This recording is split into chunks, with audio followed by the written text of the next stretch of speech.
Hello बच्चों, welcome to green science classes.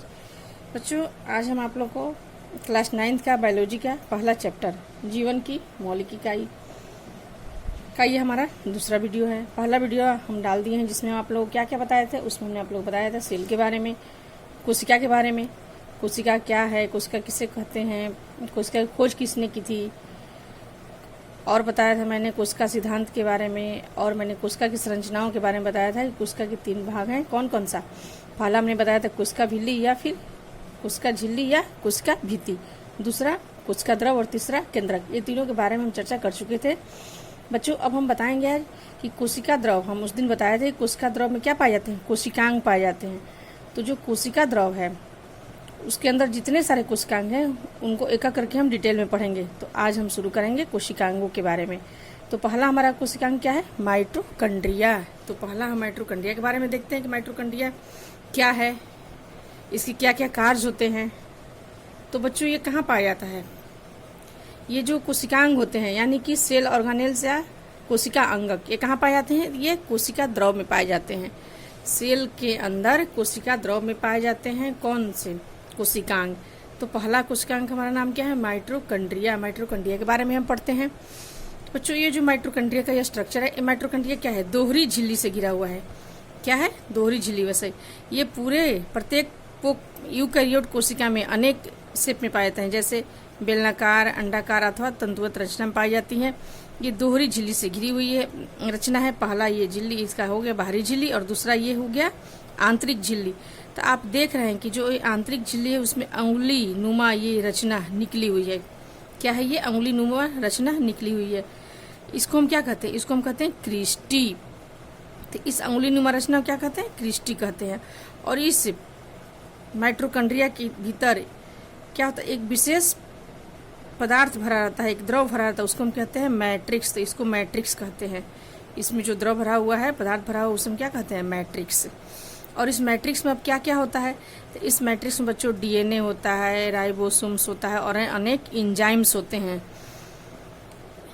इस यहाँ एक आता है क्वेश्चन कि कौन सा ऐसा कोशिकांग है जिसका अपना डीएनए और राइबोसोम्स होता है। बहुत ही मोस्ट इंपॉर्टेंट कॉम्पिटिटिव व्यू से भी है और आपके बोर्ड में तो पूछे ही जाते हैं। तो ये दो यहाँ कोशिकांग होते हैं, एक माइटोकॉन्ड्रिया और दूसरा क्लोरोप्लास्ट, जिसका अपना डीएनए और राइबोसोम होता है। तो जब हम माइटोकॉन्ड्रिया में तो आप लोग को बता दिए हैं, लेकिन जब हम अपना आपको पढ़ाएंगे क्लोरोप्लास्ट यानी कि लवक, तब उसमें हम बताएंगे। तो इसका अपना डीएनए और राइबोसोम्स भी होता है। ये क्या होता है बच्चों, इसमें कोशिकीय श्वसन होता है। किसमें, माइटोकॉन्ड्रिया के अंदर कोशिकीय श्वसन होता है, यानी कि ग्लूकोज का ऑक्सीकरण होता है। वो सारे एंजाइम्स कहाँ पाए जाते हैं, इस माइटोकॉन्ड्रिया के अंदर वो सारे एंजाइम्स पाए जाते हैं जो कोशिकीय श्वसन में भाग लेते हैं। वो सारे एंजाइम्स पाते हैं। इसकी वजह से यहाँ ग्लूकोज का क्या होता है, ऑक्सीकरण होता है। और ऑक्सीकरण होने से क्या होता है, बहुत सारी मात्रा में ऊर्जा उपलब्ध होती है। और ऊर्जा किस रूप में होती, संचित होती है, वो ऊर्जा संचित होती है एटीपी के रूप में। किस रूप में होती है, एटीपी के रूप में ये ऊर्जा संचित होती है। और एटीपी का फुल फॉर्म क्या होता है, इसको भी आप लोग को जानना चाहिए, एडिनोसिन ट्राईफॉस्फेट। ये किसका फुल फॉर्म हुआ, एटीपी का। तो जो माइटोकॉन्ड्रिया में ऊर्जा होता है किस रूप में संचित होता है, एटीपी के रूप में। उसका फुल फॉर्म एडिनोसिन ट्राईफॉस्फेट। और बहुत ज़्यादा मात्रा में इसमें ऊर्जा उत्पन्न होता है, इसलिए इसको क्या कहते हैं, माइटोकॉन्ड्रिया को ऊर्जागृह कहते हैं। कोशिका का ऊर्जागृह कहते हैं, या कोशिकीय ऊर्जागृह, या power house of the cell कहा जाता है। किसको, माइटोकॉन्ड्रिया को। ये लाइन हमेशा पूछता है कि कोशिका का पावर गृह कौन है, या पावर हाउस ऑफ द कोशिका या सेल किसे कहते हैं, तो किसे कहेंगे, माइटोकॉन्ड्रिया। क्यों कहेंगे, क्योंकि इसमें ग्लूकोज के ऑक्सीकरण के फलस्वरूप बहुत ज़्यादा मात्रा में ऊर्जा मुक्त होता है, जो एटीपी के रूप में संचित होता है। तो ये हमारा हो गया माइटोकॉन्ड्रिया। अब माइटोकॉन्ड्रिया के बाद हमारा आता है दूसरा, लाइसोसोम के बारे में पढ़ते हैं। किसमें, दूसरा कोशिकांग पढ़ेंगे, लाइसोसोम। तो अब लाइसोसोम का ये भी एक कोशिकांग है। ये कहाँ पाया, ये भी कोशिका द्रव में होता है। कहाँ पाया जाता है, तो कोशिका द्रव में पाया जाता है। तो आप लोग को जब हम कोशिका की संरचना दिखाए थे तो उसमें दिखाए थे लाइसोसोम। ये हमारा लाइसोसोम है। तो लाइसोसोम क्या है, बहुत ही छोटा होता है ये, और ये एक हरी झिल्ली से घिरा हुआ होता है। तो लाइसोसोम्स का क्या क्या काम है, तो लाइसोसोम में भी क्या होते हैं, बहुत सारे एंजाइम्स पाए जाते हैं, इसमें पाचक एंजाइम पाए जाते हैं। और ये पतली झिल्ली से इस लाइसोसोम से खोज किसने किया था, डी डवे ने किया था। इसमें अनेक पाचक एंजाइम पाए जाते हैं लाइसोसोम में। ये जो लाइसोसोम है ये क्या करता है, कोशिका में पहुंचने वाले जो आते हैं बड़े बड़े कण, उनका क्या करता है, पाचन कर देता है। और ये लाइसोसोम जो हानिकारक हमारे जीवाणु और वायरस हमारे कोशिका के अंदर प्रवेश कर जाते हैं, उनको भी क्या करता है, ये नष्ट करता है, उनको नाश करने का काम करता है, उनसे हमारी कोशिकाओं को रक्षा करता है। लेकिन अगर किसी कारणवश कभी कभी क्या होता है कि ये लाइसोसोम, ये बाहरी जो बैक्टीरिया वायरस होते हैं इनसे लड़ते लड़ते कभी कभी क्या होता है, लाइसोसोम फट जाता है। और इसके फटने से इसके अंदर जो एंजाइम्स होते हैं क्या करते हैं, अपने ही सेल को पचा देते हैं। क्या तो इससे क्या होता है, कोशिका की मृत्यु हो जाती है। तो इसे हम कहते हैं लाइसोसोम्स को आत्महत्या की थैली। ये भी पूछता है कि कोशिका को, लाइसोसोम्स को आत्महत्या की थैली या पाचक थैली या विध्वंसकारी दास्ता क्यों कहते हैं। या फिर ये पूछता है कि कौन से कोशिकांग हैं जिसे हम आत्महत्या की थैली या पाचक थैली कहते हैं। तो कि कौन सा है ये, लाइसोसोम है। और क्यों कहते हैं, क्योंकि इसके अंदर क्या होते हैं कि पचाने वाले बहुत सारे एंजाइम्स पाए जाते हैं, रासायनिक एंजाइम पाए जाते हैं। और वो क्या करते हैं, कभी कभी किसी कारण बस क्या होता है, लाइसोसोम अगर फट जाता है तो उसके एंजाइम क्या होते हैं, कोशिका द्रव में फैल जाते हैं और सारे कोशिकांग को घुला देते हैं, जिससे कोशिका की मृत्यु हो जाती है। इसलिए इसे कहते हैं लाइसोसोम्स को आत्महत्या की थैली कहते हैं। ये चीजें मैंने यहाँ लिख दी है नोट्स में, देख लेंगे। तो ये हो गया हमारा दूसरा कौन सा, लाइसोसोम्स। अब हमारा तीसरा आता है अंतःद्रवी जालिकाएं। तीसरा कौन सा कोशिकांग है, अंतःद्रवी जालिकाएं। ये भी कहाँ पाया जाता है, तो ये भी कोशिका द्रव में ही पाया जाता है। तो बच्चों हम देख लेते हैं अंतःद्रवी जालिकाएं के बारे में कि इसका क्या कार्य है। तो ये अंतःद्रवी जालिकाएं झिल्लियों से ढकी हुई नलिकाओं का एक जटिल संरचना होता है। ये देखिए, ये क्या है, हमारा अंतःद्रवी जालिकाएं हैं। तो इसका एक सिरा किससे जुड़ा होता है, प्लाज्मा झिल्ली से, और दूसरा केंद्रक झिल्ली से। ये हमारा है क्या, अंतःद्रवी जालिकाएं हैं। ये है, देखिए इसका एक सिरा क्या होता है, ये हो गया हमारा केंद्रक, इससे जुड़ा होता है। दूसरा प्लाज्मा झिल्ली से, किसका, अंतःद्रवी जालिकाएं का। इसका अलग से ये अलग संरचना ये है, वो कोशिका के अंदर था। ये दो प्रकार के होते हैं। कितने प्रकार के होते हैं, दो प्रकार के होते हैं। कौन कौन से, इसको एंडोप्लाज्मिक रेटिकुलम कहते हैं, शॉर्ट में इसको ER भी बोलते हैं। ये दो तरह के होते हैं। एक होते हैं चिकनी अंतःद्रवी जालिकाएं, और दूसरा खुरदरी। चिकनी को हम बोलते हैं SER शॉर्ट में, यानी कि स्मूथ एंडोप्लाज्मिक रेटिकुलम। खुरदरी को बोलते हैं RER, रफ एंडोप्लाज्मिक रेटिकुलम। तो दो तरह का हो गया। कौन कौन सा हो गया एंडोप्लाज्मिक रेटिकुलम में, एक हो गया चिकनी और दूसरा हो गया खुरदरी। तो ये जो खुरदरी होती है एंडोप्लाज्मिक रेटिकुलम, उस पर क्या होते हैं, राइबोसोम्स होते हैं। जैसे हमारा ये स्ट्रक्चर हो गया, तो इस पे ऐसे ऐसे कण लगे होते हैं। ये कण क्या होते हैं, ये कण राइबोसोम्स के होते हैं, राइबोसोम्स होते हैं। इस पे ये लगे रहते हैं एंडोप्लाज्मिक रेटिकुलम, यानी कि अंतःद्रवी जालिकाओं पे लगे रहते हैं। इसलिए इसको हम कहते हैं खुरदरी। क्यों कहते हैं, क्योंकि इस पे राइबोसोम्स के कण होते हैं। और राइबोसोम्स का क्या काम होता है, प्रोटीन सिंथेसिस। क्या करता है, प्रोटीन का संश्लेषण करता है। ये राइबोसोम क्या करता है, प्रोटीन का संश्लेषण करता है। तो यानी कि जो चिकनी होती है, खुरदरी जो होती है एंडोप्लाज्मिक रेटिकुलम, वो क्या करेगा, प्रोटीन का सिंथेसिस में भाग लेता है, यानी कि मदद करता है ये। ठीक है, अब आगे हम देख लेते हैं और क्या है इसमें। ये इसका कार्य क्या है, तो यह कोशिका द्रव में पदार्थों मुख्यतः प्रोटीन का संचार करती है, अर्थात इससे अंतःकोशिकीय परिवहन तंत्र का निर्माण करती है। इससे कार्य में क्या हो गया, अंतःकोशिकीय परिवहन तंत्र का ये निर्माण करता है। कोशिका द्रव को आंतरिक सहायता प्रदान करती है। कौन, अंतःप्रवेशी जालिकाएं। इसका और क्या क्या कार्य है, देख लेते हैं कि और क्या कार्य है। चिकनी अंतर्द्रवी जालिकाएं वसा तथा लिपिड के अणुओं के संश्लेषण में सहायक होता है। जो चिकनी होता है वो वसा लिपिड का करता है। किसका करता है? ये चिकनी जो होता है वो वसा तथा लिपिड के संश्लेषण में सहायक होता है, और जो खुरदरी होता है वो प्रोटीन के संश्लेषण में सहायक होता है। तो दो तरह का हो गया, चिकनी खुरदरी। चिकनी को ACR कहते हैं शॉर्ट में, खुरदरी को RER। ये चिकनी जो होती है अंदर प्रवेश जालिकाएं क्या करती हैं? वसा तथा प्रोटीन का संश्लेषण में सहायक होता है, और जो खुरदरी होता है वो प्रोटीन के संश्लेषण में सहायक होता है। ठीक है। तो ये जो होता है कशेरुकी के यकृत कोशिकाओं में जो चिकनी वाली होती है वो विष तथा दवा का निराविषीकरण करने में काम आता है। ये सारे इसके कार्य हो गए। एक इसका और मुख्य इम्पोर्टेंट कार्य, जो चिकनी होती है वह क्या करती है? वसा और कोलेस्ट्रॉल में भाग लेती है, तथा वसा जो होता है उसका और प्रोटीन के साथ मिल करके, ये चिकनी का वसा, कुछ भाग वसा यानी कुछ वसा और इसका प्रोटीन एक साथ मिल करके, दोनों एक साथ मिल करके क्या करते हैं?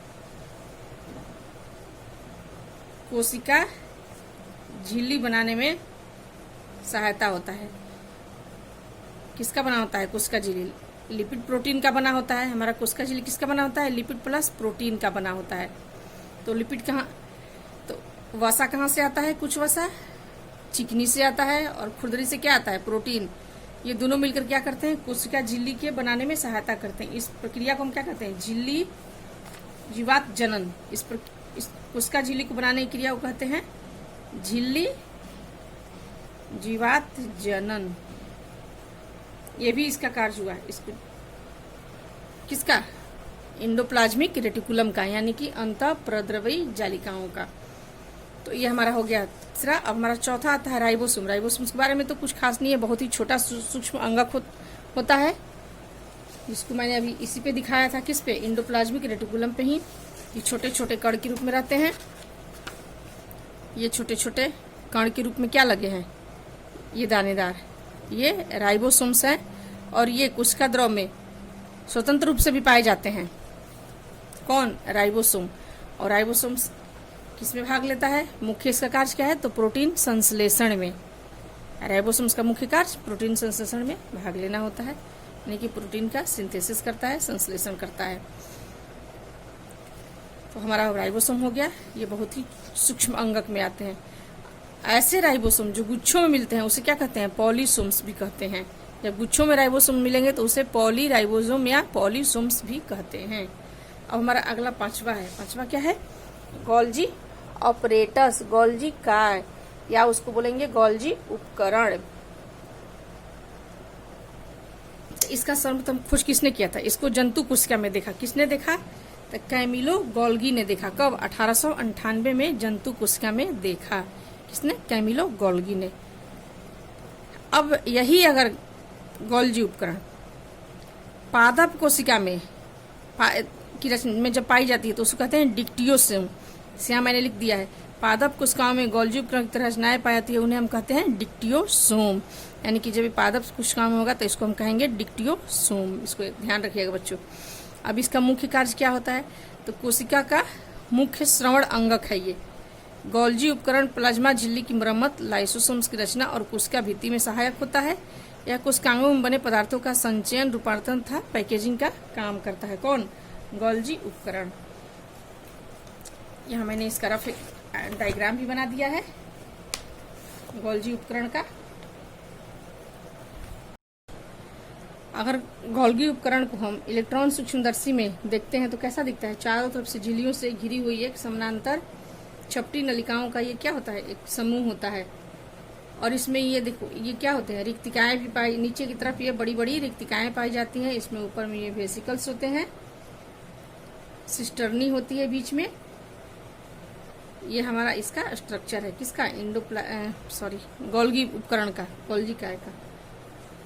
गोल्जी काय की झिल्लियां का संपर्क, इसका भी झिल्लियों का संपर्क क्या होता है? एंडोप्लाज्मिक रेटिकुलम से रहता है। तो इसका काम तो आप लोग को हम बता ही दिए। कोशिका का यह मुख्य श्रवण अंगक है। यह लाइसोसोम पेरिऑक्सिसोम्स के निर्माण में मदद करता है। यह पादप कोशिकाओं विभाजन के समय कोशिका प्लेट बनाने में सहायता करता है। यह कोशिकाओं के बने पदार्थों का संचयन, रूपांतरण और पैकेजिंग का काम करता है। अब अगला हमारा आता है, इसमें यह मुख्य डिक्टियोसोम को आप लोग को याद रखना है कि डिक्टियोसोम क्या है। अब अगला हमारा आता है रसधानियां यानी कि वैक्यूल्स, रिक्तिकाएं। उसका और नाम क्या है? रिक्तिकाएं, वैक्यूल्स, रसधानियां। तो इसके बारे में जान लेते हैं कि ये क्या होता है। तो रसधानियां जो होता है चारों ओर घिरी हुई एक झिल्ली होती है, उसको क्या कहते हैं? रसधानियां जिस झिल्ली से घिरी होती है उसे हम कहते हैं टोनोप्लास्ट। उसको क्या कहेंगे बच्चों? टोनोप्लास्ट। आप लोग को हम अभी जब बनाए थे जो स्ट्रक्चर उसमें दिए थे, उस स्ट्रक्चर को, रसधानियां का स्ट्रक्चर उसमें था। ये पादप कोशिका में बड़ा बड़ा होता है। क्या होता है? जंतु कोशिका में रसधानियां क्या होती है? छोटी होती है, लेकिन पादप कोशिका में ये बहुत बड़ी होती है। तो पादप कोशिका के रसधानियों में क्या होता है? कोशिका रस भरा रहता है जो निर्जीव पदार्थ है, जिसमें क्या क्या होता है? खनिज लवण होता है, सकरा होता है, एमिनो अम्ल, प्रोटीन, एस्टर तथा उत्सर्जित पदार्थ होते हैं। तो इस चीज को ध्यान रखना है कि पूछता है कि टोनोप्लास्ट क्या है। तो रसधानियां जिस झिल्ली से घिरी होती है उसे क्या कहते हैं? टोनोप्लास्ट कहते हैं। और ये भी पूछता है कि ये प्लांट सेल में और जंतु कोशिका में किसमें बड़ा होता है? तो पादप कोशिका में बड़ा होता है और जंतु कोशिका में इसका आकार छोटा होता है। जंतु कोशिका में जन संतुलन का कार्य करती है। क्या करता है? ये जन संतुलन का कार्य करता है। लेकिन एक कोशिकीय जंतुओं में जैसे अमीबा उमिया उसमें उत्सर्जन का या अथवा भोजन के ग्रहण में ये सहायता करता है। तो ये रसधानियां हो गया, हमारा वैक्यूल्स हो गया यानी कि रिक्तिकाएं। ये हमारा छठवां था कोशिकांग। अब हम अगला पढ़ेंगे तारकाय या सेंट्रोसोम, या उसको और क्या कहेंगे?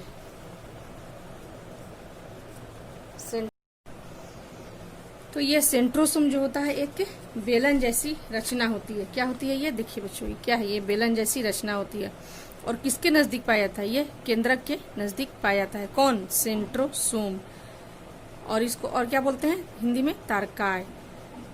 तो इसका मुख्य कार्य होता है कोशिका विभाजन के समय ये क्या करता है? सेंट्रोसोम तर्कु निर्माण करता है।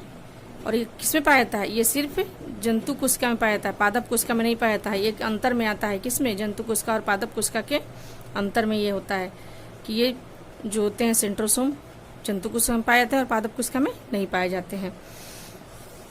तो ये एक बेलन जैसी रचना होती है। यह जंतु कोशिका के केंद्र के पास एक छोटा चमकदार क्षेत्र है। इसके एक या दो सूक्ष्म रचनाएं होती हैं जिन्हें क्या कहते हैं? सेंट्रियोल कहते हैं। प्रत्येक सेंट्रियोल के चारों ओर धागे की तरह रश्मियां पाई जाती हैं। यह कोशिका विभाजन के समय इसका कार्य विपरीत ध्रुवों पर व्यवस्थित होकर तर्कु निर्माण में सहायता करता है। कोशिका में फ्लैजला सिलिया के बनने में भाग लेता है। यह कोशिका का प्रचलक अंगक है। कौन? सेंट्रोसोम। दिखा दिया आप लोग को कि ये कहाँ पाया जाता है? ये केंद्र के नजदीक पाया जाता है और इसका मुख्य कार्य कोशिका विभाजन के समय तर्कु निर्माण करना है। ठीक है, तो हमारा ये सेंट्रोसोम भी हो गया। अब हम एक पढ़ते हैं माइक्रोट्यूब्यूल्स। ये है, ये क्या है? माइक्रोट्यूब्यूल्स है। कैसा ये रचना है? ये बेलनाकार रचना है। कौन सा? माइक्रोट्यूब्यूल्स। ये छोटी छोटी नलिकाकार रचनाएं होती है। कहाँ पाई जाती है? कोशिका द्रव में पाई जाती है। इसका क्या काम होता है माइक्रोट्यूब्यूल्स का? तो ये छोटी छोटी ये भी कोशिका विभाजन के समय स्पिंडल निर्माण में भाग लेता है। कौन? माइक्रोट्यूब्यूल्स। ये सेंट्रियोल, सिलिया, फ्लैजला आदि के निर्माण में भाग लेता है। ये भी हमारा कहाँ पाया जाता है? कोशिका द्रव में ही पाया जाता है। तो हमारा हो गया ये माइक्रोट्यूब्यूल्स। इसके बारे में यहाँ मैंने लिख दिया है कि छोटी छोटी नलिकाकार रचनाएं हैं जो कोशिका द्रव में पाई जाती है, कोशिका विभाजन के समय स्पिंडल निर्माण में भाग लेती है। सेंट्रियोल, सिलिया, फ्लैजला आदि के निर्माण में भाग लेती है। तो ये हमारा खत्म हो गया माइक्रोट्यूब्यूल्स। अब अगला हमारा क्या आता है? तो बच्चों हम लवक को अब अगले वीडियो में पढ़ेंगे, नहीं तो वीडियो बहुत लंबा हो जाएगा। आज हम सभी कोशिकांग के बारे में पढ़ लिए, हमारा एक बच गया है लवक, उसको अगले वीडियो में पढ़ेंगे। और बाकी हमारा बचा है प्रोकैरियोट यूकैरियोट में अंतर, जंतु कोशिका पादप कोशिका में अंतर बता देंगे एक वीडियो में, और हमारा ये चैप्टर खत्म हो जाएगा। थोड़ा सा पार्ट इसका बचा हुआ है। तो आज हम कोशिका द्रव में पाए जाने वाले कोशिकांगों के बारे में पढ़ें, जिसमें क्या क्या हम पढ़ें? माइटोकॉन्ड्रिया के बारे में पढ़ें, राइबोसोम्स के बारे में पढ़ें, गोल्गी उपकरण के बारे में पढ़ें, लाइसोसोम्स के बारे में पढ़ें, सेंट्रोसोम के बारे में पढ़ें। तो आज हम ये अंतःप्रविद्ध जालिकाओं के बारे में पढ़ें। तो सारे हम कोशिकांग के बारे में पढ़ लिए, उनके कार्य, उनकी रचना और कार्य समझ गए। अब हमारा बच्चा है लवक। लवक के बारे में अगले वीडियो में हम लोग पढ़ेंगे, नहीं तो वीडियो फिर आज हम अगर पढ़ाएंगे तो वीडियो बहुत लंबा हो जाएगा, फिर आप लोग को पढ़ने में दिक्कत होगा। ठीक है बच्चों, ओके, थैंक यू। एक चीज़ और मैं बता दूं आप लोग को कि बार बार मैं बोलती हूँ कि सारे पढ़ाए हुए वीडियो में सब नोट्स PDF में डाल रही हूँ, जिसका लिंक है डिस्क्रिप्शन बॉक्स में है। ठीक है बच्चों, ओके।